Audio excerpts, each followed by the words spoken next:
Baik, saya mau ke Mas Burhan.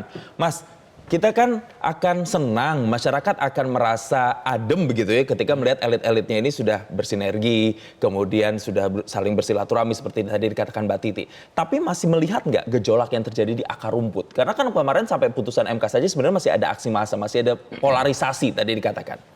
Sebenarnya dari sisi eskalasi sangat kecil sekali ya. Kecil. Di tingkat masyarakat. Bahkan dari data survei kita sebenarnya masyarakat lebih dewasa ketimbang elitnya. Oke. Jadi banyak sekali masyarakat yang sudah move on. Gitu ya, dengan Mas, ya? segala catatan terhadap proses pemilu ya. Misalnya kalau kita bandingkan tingkat persepsi publik atas penyelenggaraan pemilu di 2019, itu polanya begini. Di exit poll itu umumnya masyarakat siapapun capres yang mereka pilih itu menganggap pemilu itu jurdil. Itu exit poll karena memang waktu exit poll kan mereka belum tahu siapa yang menang. Ya. Tetapi setelah berlalu kemudian mereka diinformasikan calon yang mereka dukung kalah, misalnya melalui quick count, baru tahu oh ternyata capresnya kalah, itu biasanya ada penurunan persepsi publik atas apakah pemilu dianggap baik atau tidak.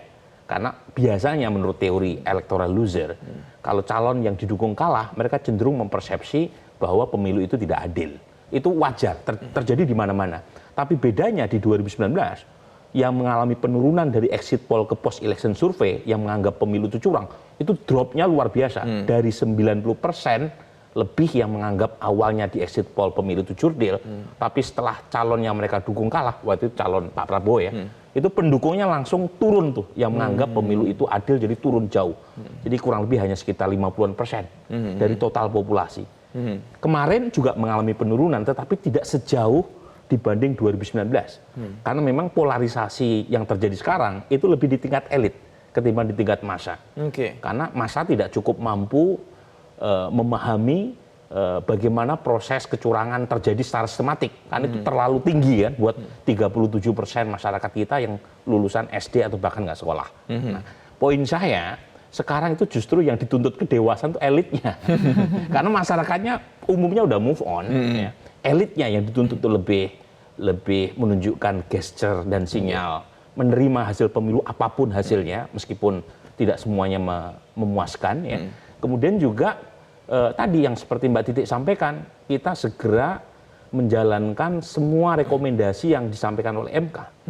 Yang menurut saya juga catatan kaki saja dari apa yang sudah disampaikan oleh kalangan NGO, kalangan akademisi, bagaimana mengatasi supaya tidak terjadi misalnya abuse of power, bagaimana memisahkan dan mendefinisikan incumbent insentif sehingga tidak digunakan untuk kepentingan calon tertentu. Jadi itu yang loophole dari sisi hukum itu yang harus segera dibenahi.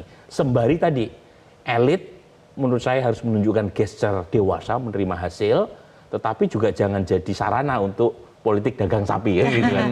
Jadi ada inilah, ada titik tengah ya. Satu sisi kita menunjukkan gesture kepada pemilih bahwa elit politik itu lebih dewasa ketimbang yang diharapkan. Saat yang sama juga menunjukkan satu keinginan kuat untuk memperbaiki apa yang kurang yang kita saksikan selama proses 2024. Baik, artinya kedewasaan berpolitik para elit justru bisa dipelajari dari masyarakat sekarang yang sudah jauh lebih adem begitu dalam tanda kutip begitu ya Mas Burhan ya. Nanti kita akan juga membahas lagi yang tidak kalah penting adalah terkait dengan proses transisi pemerintahan ini juga akan jadi sorotan Mbak Titi dan juga Mas Burhan. Kita akan bahas usai jeda berikut ini. Pemirsa tetaplah bersama kami di Breaking News Metro TV.